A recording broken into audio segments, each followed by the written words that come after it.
थेट जाऊयात. कंपनीची बैठक घेतली. त्याच्यानंतर तिन्ही कंपन्या ज्या आहेत त्यांचं प्रेझेंटेशन मी घेतलं.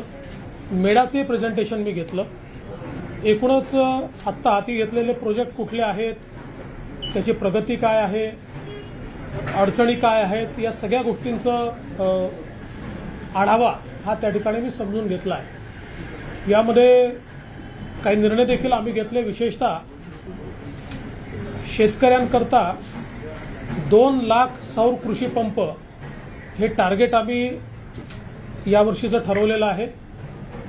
केंद्र सरकारची माननीय मोदीजींची कुसुम योजना आहे. या योजनेच्या अंतर्गत 1 लाख सौर कृषी पंप हे मेडा त्या ठिकाणी लावेल आणि 1 लाख महावितरण लावेल. यासोबत जवळजवळ 2022 मार्च पर्यंतचं सगळं पेड पेंडिंग जे आहे ते देखील पूर्ण करण्याचं काम हे आम्ही या निमित्ताने करणार आहोत. मोठ्या प्रमाणात ज्या काही आमच्या फीडर्स आहेत, ॲग्रिकल्चर फीडर्स, याचे जे फीडर्स सेपरेट झाले आहेत त्या फीडरला सौर ऊर्जेवर आणण्याचा एक प्रकल्प हा आपण आता सुरू केला. मागच्या काळात आपण तो सरकार असताना घेतला होता. आता त्याला आपण गती देतो आहे आणि 4000 मेगावॅटचे फीडर्स हे सौर ऊर्जेवर आणण्याचा प्रयत्न आपला आहे. याचे 2 फायदे आहेत. शेतकऱ्यांना दिवसा वीज मिळेल. दुसरं, आज आपली जी सबसिडी आपल्याला द्यावी लागते ती सबसिडी देखील मोठ्या प्रमाणात कमी होईल.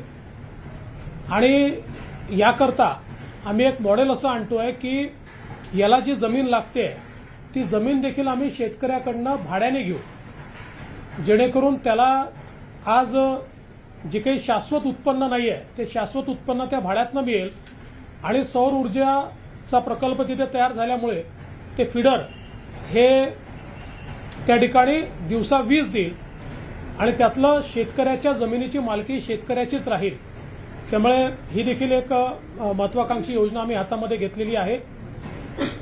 जे महानिर्मिती कंपनी आहे, या महानिर्मिती कंपनीमध्ये आपला जो काही निर्मितीचा खर्च आहे तो कमी कसा करता येईल, जनरेशन कॉस्ट, या संदर्भातल्या उपाययोजना आम्ही करतो आहोत. यासोबत आपले जे सब क्रिटिकल प्लांट्स आहेत, 25 वर्ष झाले आहेत, 20 वर्ष झाले आहेत, हे फेज आउट करायचे आणि त्याऐवजी सुपर क्रिटिकल प्लांट्स आपल्याला नव्याने कसे तयार करता येतील, कारण आपली डिमांड ही वाढतच जाणार आहे.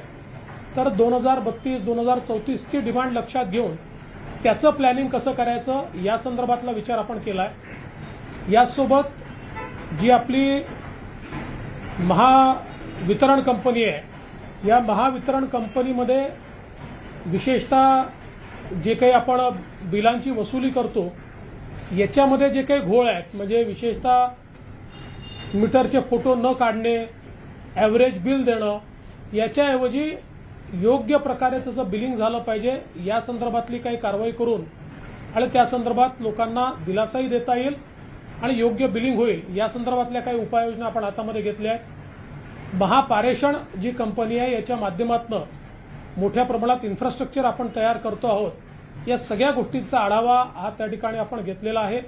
त्यात कसे सुधार करता येतील हा प्रयत्न देखील आपण केला आहे आणि याचा एक रोड मॅप आज आम्ही तयार केला आहे. दुसरा मी आढावा आज हा हाऊसिंगचा घेतलेला आहे, ज्याच्यामध्ये म्हाडा, SRA अशा सगळ्या प्रकल्पांचा आढावा आपण घेतलेला आहे. विशेषतः म्हाडामध्ये समूह विकासाच्या योजना या मोठ्या प्रमाणात करायच्या की ज्या डेव्हलपरच्या ऐवजी म्हाडा स्वतः करेल, अशा काही योजना. कारण म्हाडाचे अनेक लेआउट्स आहेत, त्यातल्या काही लेआउट्समध्ये थेट म्हाडाने योजना करावी, जेणेकरून तिथला जो रहिवासी आहे याला अधिकची जागाही मिळेल आणि शाश्वत विकास मिळेल. अशा काही समूह विकासाच्या योजना त्या ठिकाणी म्हाडा तयार करतायत. त्याला आम्ही लवकरच त्या घोषणा करणार आहोत. BDD चाळीचं काम वेगानं व्हावं या दृष्टीने देखील आढावा त्या ठिकाणी मी घेतलेला आहे. इतर ज्या काही म्हाडाच्या योजना आहेत त्या योजनांना गती कशी द्यायची याही संदर्भात म्हाडाने एक चांगलं प्रेझेंटेशन या ठिकाणी तयार केलेलं आहे, ते देखील मी बघितलं. येत्या काळात जे काही पॉलिसीचे निर्णय आहेत म्हाडाच्या संदर्भातले ते वेगाने आम्ही घेऊ आणि मोठ्या प्रमाणात लोकांना सदनिका कशा मिळतील हा प्रयत्न आमचा असणार आहे। यासोबत जे आपले मिल वर्कर्स आहेत त्यांना देखील गिरणी कामगारांना घरं देण्याच्या संदर्भात आपल्याला वेगाने निर्णय कसे करता येतील, तर या संदर्भात काही जागा त्यांनी देखील मागच्या काळात आयडेंटिफाय केल्या आहेत। त्या ठिकाणी लवकरात लवकर घरांची निर्मिती कशी करता येईल आणि त्यासोबत जी आता निर्माण आपण झाले आहेत त्याची लॉटरी कशी काढता येईल याही संदर्भातले काही विषय आपण हातामध्ये घेतो, तोही प्रयत्न आम्ही करतो।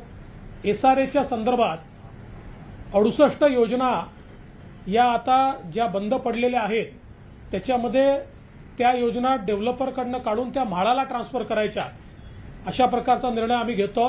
म्हणजे त्याच्यामध्ये म्हाडा हाच डेव्हलपर असेल आणि म्हाडा त्या ठिकाणी रिहॅब पोर्शन बांधेल आणि मग सेलेबल पोर्शन एकतर स्वतः त्या ठिकाणी तयार करेल किंवा सेलेबल पोर्शन विकेल। अशा प्रकारे या 68 योजनांच्या माध्यमातून एक मोठा दिलासा आपण त्या ठिकाणी देण्याचा प्रयत्न करतो। या व्यतिरिक्त ज्या वेगवेगळ्या योजना या बँकांमध्ये रखडलेल्या आहेत किंवा ज्याच्यावर कारवाया चाललेल्या आहेत अशाही योजना सुरू करण्याच्या दृष्टीनं त्या बँकांना त्या ठिकाणी को लेंडर म्हणून किंवा त्या योजनेमध्ये समाविष्ट करून घ्यायचं आणि त्या योजना पुन्हा सुरू करायच्या असाही प्रयत्न या ठिकाणी आमचा असणार आहे आणि त्यातनं SRAलाही गती देण्याचा प्रयत्न आम्ही करतो। एक महत्त्वाचा विषय यातला असा आहे की म्हाडामध्ये किंवा SRAमध्ये विविध योजनांमध्ये जे लोक घरं सोडून बाहेर आहेत आणि त्यांचे प्रकल्प काही कारणाने रखडलेले आहेत आणि त्यांना आता ज्यांनी प्रकल्प हातात घेतले ते डेव्हलपर भाडं देखील देत नाहीत, अशा प्रकल्पांच्या संदर्भात त्यांना भाडं कसं देता येईल आणि त्यांचे प्रकल्प पूर्ण कसे करता येईल या संदर्भातली एक योजना आता आम्ही हातामध्ये घेतली आहे आणि या संदर्भात मुख्यमंत्र्यांचं आणि माझी चर्चा झाली आणि आमच्या दोघांचंही मत असं आहे की या लोकांवर फार अन्याय होत असल्यामुळे काही प्रमाणात का होईना पण यांचं भाडं हे कुठल्या तरी योजनेतनं आपण दिलं पाहिजे आणि एका निश्चित वेळेत यांच्या योजना पूर्ण केल्या पाहिजेत। तर त्या संदर्भातली योजना लवकरच आम्ही SRA आणि म्हाडाची मिळून तयार करू आणि हे भाडं थकीत भाडं किंवा प्रॉस्पेक्टिव्ह भाडं देण्याच्या संदर्भातली योजना तयार करून त्याची घोषणा मुख्यमंत्र्यांशी चर्चा करून आम्ही लवकरच त्या ठिकाणी करणार आहोत। त्यामुळे एकूणच जे काही अडकलेले प्रकल्प आहेत ते प्रकल्प हातामध्ये घ्यायचे हा निर्णय आम्ही या ठिकाणी घेतलेला आहे। कामाठीपुरासारखा जो काही एक प्रकल्प आहे याही संदर्भात मी आज आदेश दिला आहे की ती काही जागा म्हाडाची नाही आहे पण त्या संदर्भात एकत्रित प्रकल्प तयार करून तो कॅबिनेटकडे म्हाडाने सादर करा आणि म्हाडाला आम्ही त्याच्यावर एजन्सी म्हणून नेमू आणि त्याचे रिडेव्हलपमेंट करण्याचं जे काही काम आहे ते म्हाडाच्या माध्यमातून आम्ही निश्चितपणे करू। त्यामुळे मला असं वाटतं की येत्या काळामध्ये याला एक गती आलेली दिसणार। सगळे शांत राहून एक एक जण विचारा तर उत्तर। पहिला प्रश्न महावितरणा संदर्भातला आहे। ऊर्जा खात्यामध्ये हजारो कोटीची अजूनही थकबाकी आहे। प्रामुख्याने जे मोठे उद्योगपती आहेत त्यांच्या कारखान्याची वीज अजूनही या ठिकाणी बदलली गेलेली नाहीये, त्या संदर्भामध्ये काही महत्वपूर्ण निर्णय घेण्यात आलाय का? मुळामध्ये असं आहे की साधारणपणे औद्योगिक थकबाकी मोठी नाही आहे, ती कमी आहे, पण जी काही आहे ती वसूल करण्याचं काम आपलं चाललेलं आहे आणि एकूणच जर बघितलं तर वसुलीचा जो ट्रेंड आहे तो आता वाढत्या कलाने आहे। त्याच्यामुळे त्या संदर्भात निश्चितपणे येत्या काळात इम्प्रूव्हमेंट दिसेल। सर, महामंडळ नियुक्त कधी काही प्रश्न नंतर विचारतो। साधारणतः किती प्रकल्प रखडलेले आहेत? कारण की मुंबईत SRAचे सगळ्यात जास्त प्रकल्प रखडलेले गेलेले आहेत। असं 68 प्रकल्प मी सांगितलं की जे रखडलेले आहेत। याच्या व्यतिरिक्त जे सुरूच होऊ शकले नाहीत असे जवळपास 500 प्रकल्प आहेत की जे फाईल झालेले आहेत। त्यामुळे त्याही संदर्भात नव्याने आपल्याला काही ना काही भूमिका करावी लागेल आणि बाकी काही थोडे मागे पुढे आहेत तर अशा सगळ्याच प्रकल्पाचा आढावा आपण घेतला। धारावीसारख्या प्रकल्पाकडे पण लागून आहेत, अर्थात तुम्ही एक मोठा निर्णय कॅबिनेटमध्ये घेतला, आज त्याविषयी काही चर्चा तपशील? धारावीचं आज प्रेझेंटेशन झालं आणि कॅबिनेटने जो निर्णय घेतला त्यानुसार धारावीचा GR आज इश्यू झालेला आहे आणि येत्या आठवड्याभरामध्ये धारावीचं टेंडर काढण्याचा देखील आमचा मानस आहे। संक्रमण शिबिरं खूप आहेत। गिरणी कामगारांची लॉटरी लवकरच मुख्यमंत्र्यांची वेळ घेऊन आम्ही काढू। संक्रमण शिबिरांची दुरवस्था मोठ्या प्रमाणात झालेली आहे, त्यामुळे म्हाडा ते संक्रमण शिबिर कशा पद्धतीने डेव्हलपिंग? ते आता संक्रमण शिबिराच्या संदर्भातलीही चर्चा आमची झाली आहे आणि त्याचसोबत आमच्याकडे असं लक्षात आलं आहे की काही प्रमाणात आमच्याकडे PAPs अवेलेबल आहेत, त्यामुळे त्याचाही उपयोग नीट कसा करता येईल हा प्रयत्न आमचा असणार आहे. GR Salt Pan Development Housing Project has also been put in the Dharavi. वडाळ्याची आहे जागा ती. ते काय आहे? नाही काय वडाळ्याची जागा आहे 99 वर्षासाठी. नाही सॉल्ट पॅनच्या अंतरात आत्ता माझ्याकडे माहिती नाही, तर मी आत्ता मी देऊ शकणार नाही. Dharavi FSIच्या वर म्हणतोय and there is an airport restriction. धारावीमध्ये सगळं कॅल्क्युलेशन करून ज्या भागामध्ये जेवढा FSI वापरता येईल तेवढा आम्ही वापरू.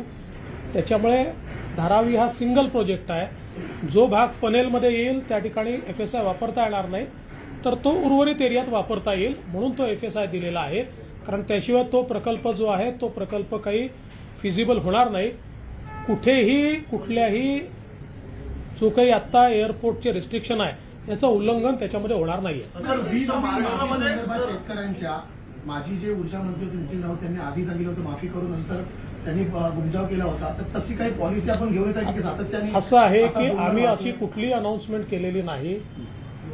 आम्हाला शेतकऱ्यांना दिवसा वीज द्यायची आहे आणि 12 तास वीज द्यायची आहे, ती आमची पहिली प्रायोरिटी आहे.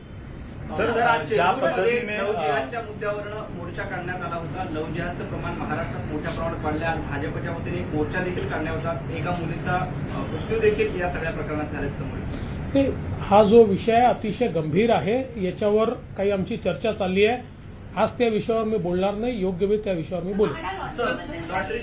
सांगितलं ना मी सर्वसामान्यांच्या घरासाठी प्रतीक्षा आहे. अनेक 2 वर्षापासून लॉटरी आम्ही तात्काळ काढू, काळजी करू सर नका. एसटी विलीनीकरणाचा पण विषय तेवढाच आहे. त्याविषयी आता या 2 विषयावर आपल्या जर काही प्रश्न असतील माऊलमध्ये बरेच जण जाण्यासाठी नकार देतात. माऊलच्या प्रदूषणामुळे काही PAPची घरं म्हणले की माऊलला पाठवलं जातं. महानगरपालिका असेल हे त्या संदर्भात मागेच निर्णय झालाय. सर महाराष्ट्रात मोठ्या प्रमाणात वीज निर्मिती ही कोळशापासून केली जात असते. मात्र मागच्या सरकारच्या काळामध्ये कोळसा केंद्र सरकारकडून राज्य सरकारला दिला जात नाही हे मोठ्या प्रमाणात म्हटलं जात होतं आणि अनेक भागांमध्ये वीज नव्हती. मात्र आता राज्यामध्ये केंद्र आणि राज्य सरकारचा आजचा कोळशा संदर्भातला काही प्रमुख काही निर्णय झालाय का, किंवा त्या संदर्भातली काही तूट आहे असं काय? कोळशाची टंचाई ही मध्यंतरीच्या काळामध्ये होती, ती देशभरामध्ये होती. तरीही केंद्र सरकारने महाराष्ट्राला सर्वात जास्त कोळसा दिला, म्हणूनच आपल्या इथे मोठ्या प्रमाणात लोड शेडिंग करावं लागलं नाही. आताही कोळशाचं मॅनेजमेंट आपण करतोय. केंद्र सरकारने कंपल्शन केलं आहे 10% इम्पोर्टेड कोलचं मिक्स करायचं, त्याच्यामुळे ते देखील आपण करतोय. आणि सगळ्यात महत्त्वाचं की मागच्या काळामध्ये आपलं सरकार होतं तेव्हा आपल्याला गरय पालमाला आपल्याला आपली माईन मिळालेली आहे. पुढच्या वर्षीच्या शेवटापर्यंत आपल्याला आपल्या माईनमधनं कोळसा मिळणार आहे. आपली कोळशाची आत्ताची जी रिक्वायरमेंट आहे त्याची 50% रिक्वायरमेंट एकट्या त्या माईनमधनं होणार आहे. त्यामुळे त्यातनं आपल्याला अतिशय स्वस्त कोळसा त्यावेळेस मिळेल आणि त्याची देखील जी काही व्यवस्था ती आपण करतो. सर महाराष्ट्र पुनर्विकास ही भावनाचा काही त्याचा विषय हा याचा पुनर्विकासाचा विषय देखील आहे, तो देखील आम्ही पुढे घेऊ. Sir, Dharavi, your GR talks of FSI which is more than 4. Is it possible to use that kind of FSI? I mean, in Mumbai, in most projects, they can't even use 4 FSI. Why is the government giving so much FSI when it is not utilized? असं आहे, मुंबईमध्ये 6 FSI देखील वापरला जातो. त्यामुळे मुंबईमध्ये जर आपण काय आहे की मुंबईमध्ये जर तुम्ही FSI, TDR, फंजिबल याचा सगळा जर तुम्ही हिशोब लावला तर 7 पर्यंत देखील FSI वापरला गेला मुंबईमध्ये. त्यामुळे धारावीचा जो काही निर्णय केलेला आहे तो निर्णय त्याचे जे कन्सल्टंट्स होते त्यांनी त्याचे जे आराखडे तयार केले त्याच्यावर नीट चर्चा होऊन झालेला निर्णय आहे. जे वापरता येतं तेच त्या ठिकाणी केलेलं आहे. सर दगडी चाळीचा पुनर्विकास करण्यासाठी म्हाडाकडे पत्र दिलं होतं, त्या संदर्भात काय विचार? मला आत्ता माहिती नाही त्याची. How much will the government pay for the railway land finally? What is the त्याची अजून चर्चा चालली आहे. त्याच्यात आमचं बेसिकली आम्ही त्याच्यामध्ये त्यांना प्रॉफिट शेअर म्हणत होतो. त्यांचं म्हणणं NPV आहे. आम्ही त्यातनं मार्ग काढू. गव्हर्नमेंट टू गव्हर्नमेंट आहे, काय त्यात प्रॉब्लेम येणार नाही. डेव्हलपमेंट प्रोजेक्टचं इन्व्हेस्टिगेशन सुरू झालेलं आहे. कुठल्या? भेंडी बाजार. असं आहे की भेंडी बाजारच्या रिडेव्हलपमेंटमध्ये आत्ता तरी जे काही त्यांनी प्लॅन्स बदलले आणि प्लॅन्स बदलून ॲडिशनल FSI मिळवण्याकरता रस्ते बंद केले, रस्त्याची विड्थ कमी केली, त्याच्यावर आमचं ऑब्जेक्शन आहे. त्याच्या संदर्भात चौकशी चालू आहे. त्यामुळे म्हाडाच्या मुंबईतल्या रखडलेल्या 68 प्रकल्पांच्या संदर्भात प्रामुख्यानं चर्चा झाली. औद्योगिक थकबाकी वसूल केली जाणार आहे असंही उपमुख्यमंत्री देवेंद्र फडणवीस यांनी सांगितलं. आणि प्रामुख्यानं जे प्रकल्प रखडलेले आहेत SRA मधले बिल्डरच्यामुळे किंवा अन्य काही तांत्रिक कारणांमुळे त्यालासुद्धा चालना देण्याच्या दृष्टीने सरकार युद्धपातळीवर प्रयत्नशील असल्याचं उपमुख्यमंत्री देवेंद्र फडणवीस यांनी स्पष्ट केलं.